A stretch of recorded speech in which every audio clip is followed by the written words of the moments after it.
তোকে দেখলে শুধু একটি বার মুছে যায় রে সকল অন্ধকার। মানে ফিল্মে আসলে কতগুলো গান করা হয়েছে? ফিল্মে যাত্রাটা আমি এখন পর্যন্ত মেবি 6-7টার মতন ফিল্মে প্লেব্যাক করেছি।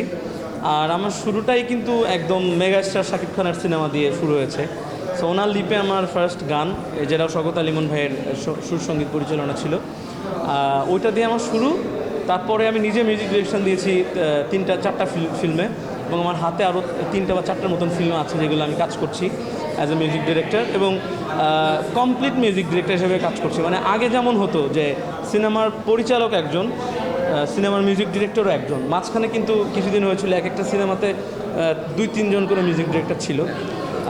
আমার সৌভাগ্য হয়েছে, যেমন আমি মায়া দ্য লাভ সিনেমাতে আমি একা মিউজিক ডিরেক্টর, যেখানে ব্যাকগ্রাউন্ড স্কোর থেকে শুরু করে টোটালটাই আমি নিজে করেছি।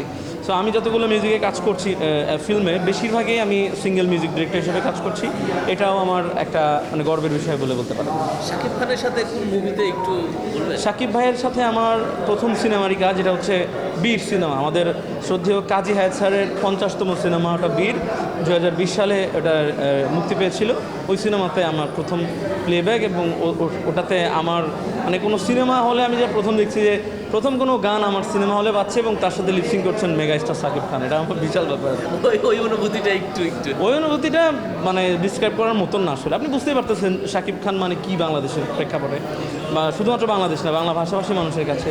এবং আস্তে আস্তে হয়তো বা ছোটো ছোটো সিনেমা দিয়ে মানুষ ওনার অবধি পৌঁছায়। আমার শুরুর সিনেমাটাই ওনার লিপে গেছে, এটা আমার জন্য অবশ্যই এত ছোট শিল্পী হিসেবে অনেক বড় ব্যাপার। আপনি কি জানতেন এই শাকিব খানের সিনেমায় আপনার গানটা ইউজ করা হচ্ছে? হ্যাঁ, আমি জানতাম। কারণ হচ্ছে আমাকে প্রথমেই শওকত আলী ইমন ভাই একদিন রাতে আমাকে ফোন দিয়ে বলে যে একটা কাউলি গান করতে হবে শাকিব খানের সিনেমাতে। আমি তো ওই দিন রাত্রে বললাম যে এটা কি শাকিব খানই মানে লিপসিং করবে? বলছে হ্যাঁ, শাকিব খানই করবেন। দেন উনি একটা ডেমো পাঠালো, আমি সেটা গাইয়ে পাঠাইলাম।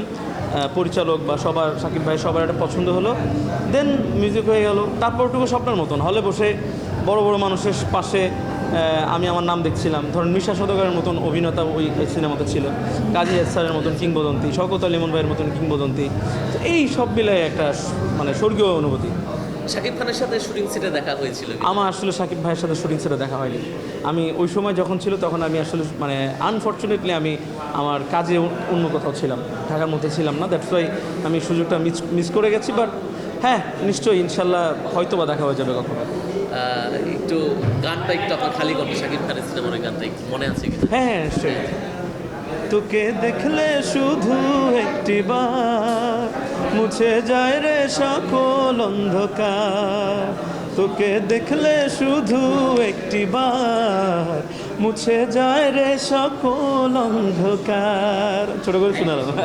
ফিল্ম নিয়ে আসলে কোনো ভাবনা কি সামনে ফিল্মে আরও বেশি বেশি কাজ করার? আমার সত্যি বলতে কি জানেন, আমার কাজ করার ইচ্ছা ফিল্মেই। কারণ ফিল্ম একটা জায়গা যেখানে আপনাকে প্রেজেন্ট করা, আপনি গল্পের সাথে আপনার নিজের প্রতিভাকে তুলে ধরতে পারবেন। কোম্পানিগুলোতে অডিওতে যেটা হয় যে অনেক সময় আমাদের গদ বাঁধা একটা নিয়ম, গদ বাঁধা একটা স্টাইলের মধ্যে বেঁধে ফেলা হয়। যেমন আমি এটা অনেক ইন্টারভিউতে বলি যে আমি হয়তো কেউ একজন গান চাইলো, আমি অনেক ভেবেচিন্তে অনেক মাথা কাটা একটা গান বানিয়ে দিলাম, তিনি হয়তো বললেন যে না ভাই, এই গানটা এরকম না, আমি আপনার ওই গানটার মতন একটা চাচ্ছি। সো ওই যে আমার কিন্তু রেফারেন্স দিয়ে দিল, আমি ওরকম একটা গান আমাকে বানাতে হচ্ছে। সো আলটিমেটলি দিন শেষে একরকম গান তৈরি হয়ে যায় অনেকগুলো। কিন্তু ফিল্মে একটা জায়গা যেখানে আমি গল্পের সাথে আমার নিজেকে ভাঙতে পারি, নতুন নতুন গান দিতে পারি। এই জন্য আমার ফিল্মে কাজ করার বেশি স্বপ্ন, এবং এটা করে যেতে চাই। দেশে দেশে সবার সাথে দ্য নিউজ।